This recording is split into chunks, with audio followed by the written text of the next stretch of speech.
नमस्कार मित्रों, मैं हिंदी साहित्य सागर के YouTube चैनल पर आप सबका स्वागत करती हूं। जैसा कि इसके पिछले वीडियो में हम लोग सरस्वती पांडे गोविंद पांडे जी की पुस्तक से सूफी काव्य धारा को पढ़े थे और उसके अंतर्गत हम लोग प्रमुख सूफी कवियों को और उनकी रचनाओं को भी देखे थे। और आज के इस वीडियो में हम लोग सगुण धारा को पढ़ेंगे। तो चलिए बिना देर किए हुए हम लोग पढ़ना शुरू करते हैं सगुण काव्य धारा को। तो सगुण धारा, सगुण भक्ति, उद्भव एवं विकास। आचार्य रामचंद्र शुक्ल के अनुसार श्रद्धा और प्रेम के योग का नाम भक्ति है। तो श्रद्धा और प्रेम के योग का नाम भक्ति है, यह किसका मानना है? तो आचार्य रामचंद्र शुक्ल जी का। फिर है कि जो भक्ति साहित्य में प्रस्थान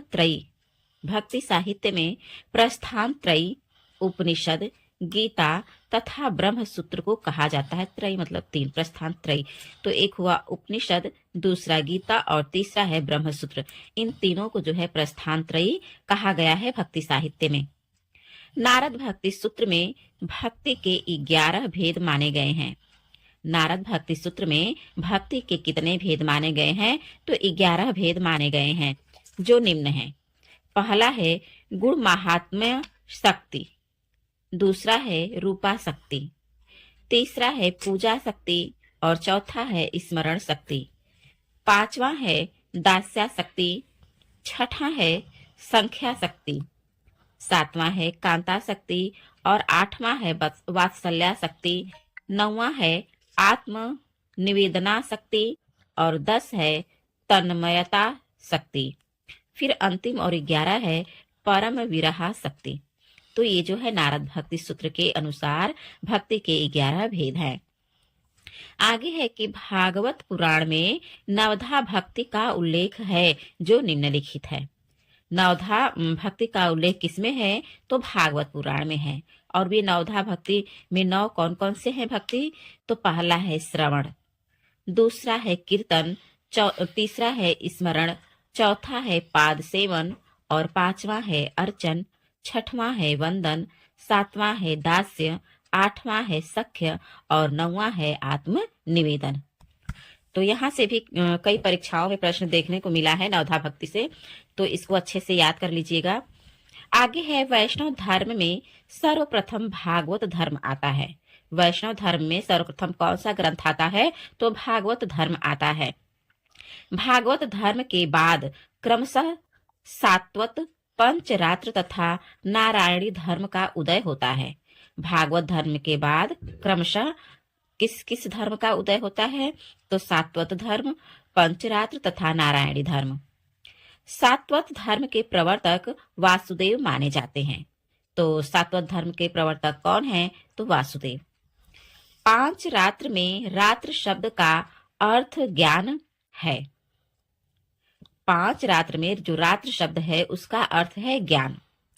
परम तत्व, मुक्ति, भुक्ति, योग तथा विषय यानी संसार, इन पंचविध ज्ञान वचन को 5 रात्र धर्म कहते हैं।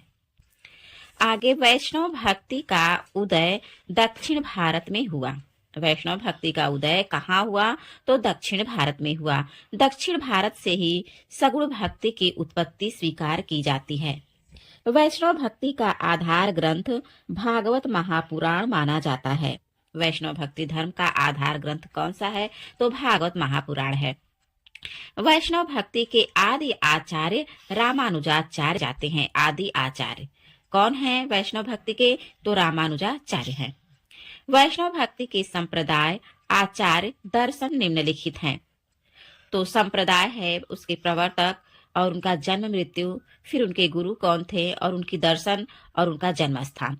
तो आइए देखते हैं हम लोग। तो सर्वप्रथम है श्री संप्रदाय।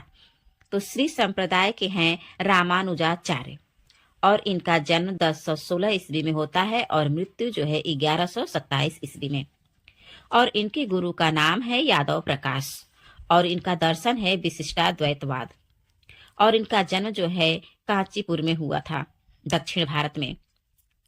फिर है ब्रह्म संप्रदाय।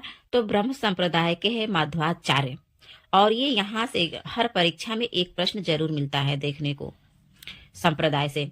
तो ब्रह्म संप्रदाय के मध्वाचार्य हैं और इनका जन्म है 1199 ईस्वी में और मध्वाचार्य का जो दर्शन है वो द्वैतावाद है। और इनका जन्म जो है जन्म स्थान बेलीग्राम है। फिर आते हैं रुद्र स्वामी। तो रुद्र स्वामी जो हैं इनके प्रवर्तक हैं विष्णु स्वामी। रुद्र संप्रदाय है, इसके प्रवर्तक विष्णु स्वामी हैं और इनका जन्म 1300 में हुआ था और इनका जो दर्शन है वो शुद्धाद्वैतवाद है। और आगे चल करके शुद्धाद्वैतवाद दर्शन में जो है वल्लभाचार्य भी आते हैं। फिर है सनकादि संप्रदाय।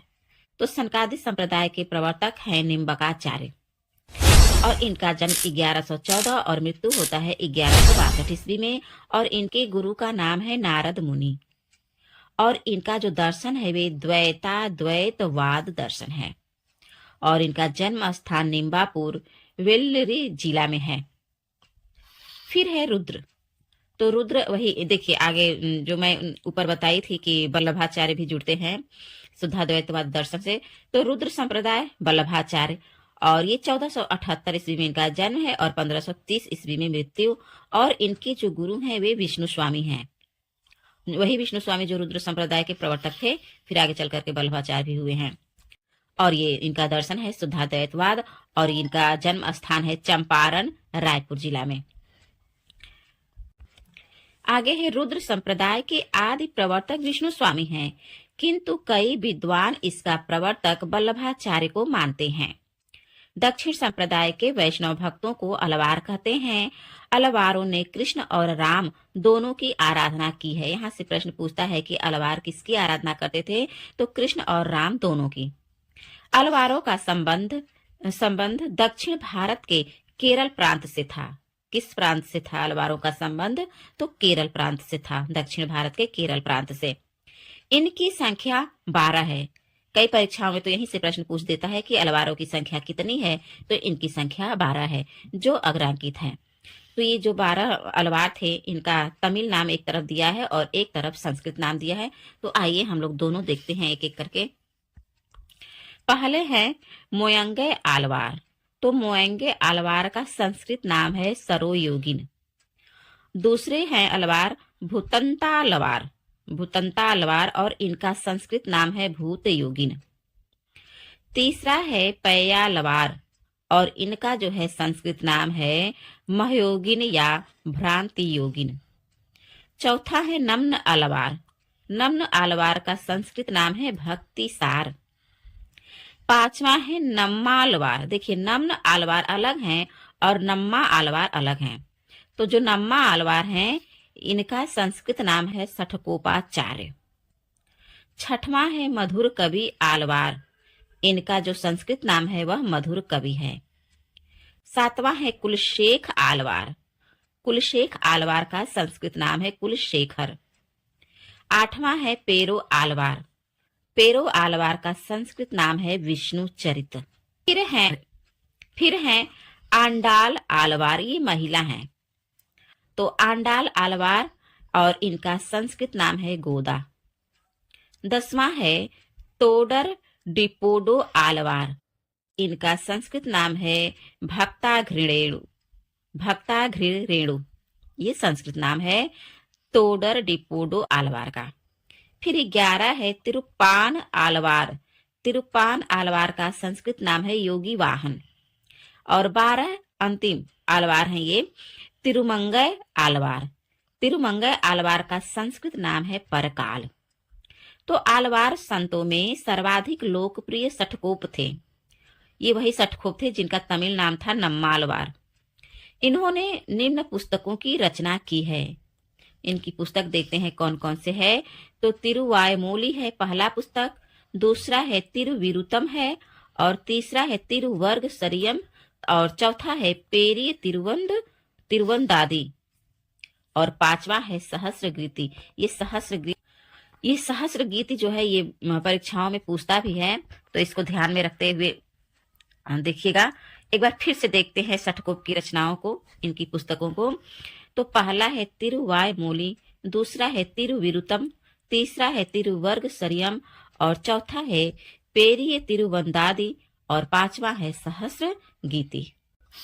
आगे है 7वें आलवार संत केरल के चेरवंशी राजा कुलशेखर ने पेरुमाल तिरुभेवी नामक ग्रंथ की रचना की। जो 7वें अलवार थे, वो संत केरल के चेरवंशी राजा कुलशेखर ने पेरुमाल तिरुभोवी नामक ग्रंथ की रचना की थी। आलवार संतों के लोक प्रचलित 4000 पदों को नलियार दिव्य प्रबंधकम शीर्षक से 4 भागों में रंगनाथ मुनि या रघुनाथाचार्य ने संकलित किया। यहाँ से प्रश्न भी परीक्षाओं में पूछता है, तो इसको एक बार पुनः देखते हैं कि जो आलवार संत के लोकप्रिय प्रचलित 4000 पद थे, उसको नलियार दिव्य प्रबंधकम नामक शीर्षक से 4 भागों में किसने प्रकाशित करवाया या किसने संकलित किया? तो रंगनाथ मुनि या रघुनाथाचार्य ने। रघुनाथाचार्य या रंगनाथ मुनि को श्री संप्रदाय का प्रथम आचार्य माना जाता है। तो श्री संप्रदाय का प्रथम आचार्य किसे माना जाता है? तो रंगनाथ मुनि या रघुनाथाचार्य को। इनका जन्म यानी रघुनाथाचार्य या रंगनाथ मुनि का जन्म सन 824 ईस्वी में तथा मृत्यु 924 ईस्वी में हुआ।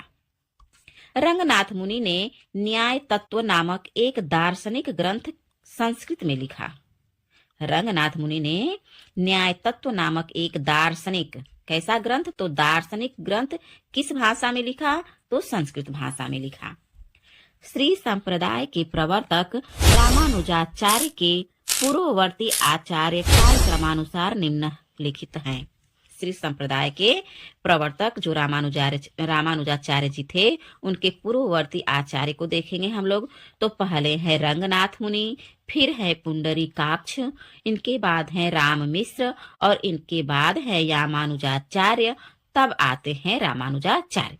तो रामानुजाचार्य के पहले देखिए यामुनाचार्य हैं, फिर हैं राम मिश्र, फिर हैं पुंडरीक, फिर रंगनाथ मुनि। आगे है कि श्री संप्रदाय के चतुर्थ आचार्य यमुनाचार्य 916 से 1040 ईस्वी ने सिद्धि त्रय, आगम, प्रामाण्य, गीतार्थ संग्रह आदि दार्शनिक ग्रंथों की रचना की। जो क्या कहते हैं, श्री संप्रदाय के चतुर्थ आचार्य थे कौन? यमुनाचार्य जी। तो इन्होंने कौन सा ग्रंथ लिखा है? सिद्धि त्रय, आगम, प्रामाण्य, गीतार्थ संग्रह आदि दार्शनिक ग्रंथों की रचना की।